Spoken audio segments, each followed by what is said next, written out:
The Book of Enoch, chapters 85 through 90, the second dream vision, the animal apocalypse. Chapter 85.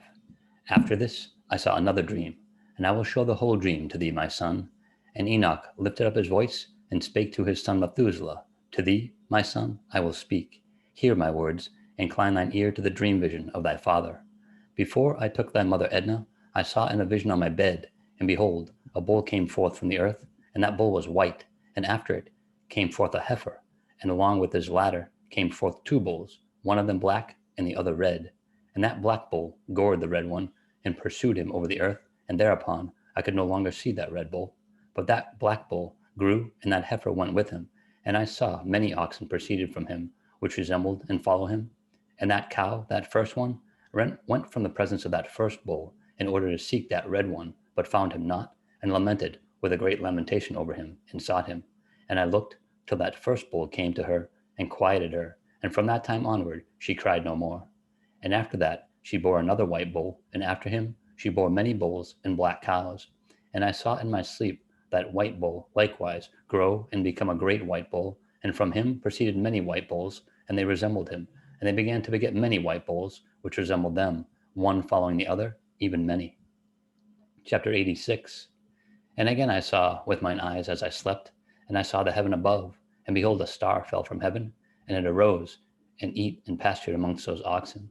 And after that I saw the large and the black oxen, and behold, they all changed their stalls, and pastures, and their cattle, and began to live with each other.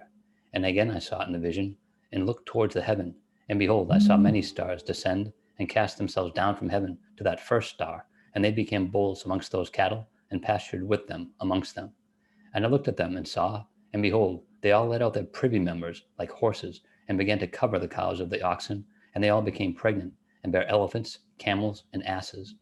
And all the oxen feared them, and were affrighted at them, and began to bite with their teeth, and to devour, and to gore with their horns. And they began, moreover, to devour those oxen. And behold, all the children of the earth began to tremble and quake before them, and to flee from them. Chapter 87. And again I saw how they began to gore each other, and to devour each other, and the earth began to cry aloud. And I raised mine eyes again to heaven, and I saw in the vision, and behold, they came forth from heaven, beings who were like white men, and 4 went forth from that place, and 3 with them. And those 3 that had last come forth grasped me by my hand, and took me up away from the generations of the earth, and raised me up to a lofty place, and showed me a tower raised high above the earth, and all the hills were lower.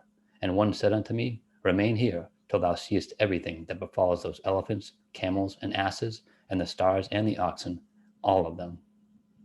Chapter 88. And I saw one of those 4 who had come forth first, and he seized that first star, which had fallen from heaven, and bound it hand and foot, and cast it into an abyss. Now that abyss was narrow, and deep, and horrible, and dark. And one of them drew a sword, and gave it to those elephants, and camels, and asses, and they began to smite each other, and the whole earth quaked because of them.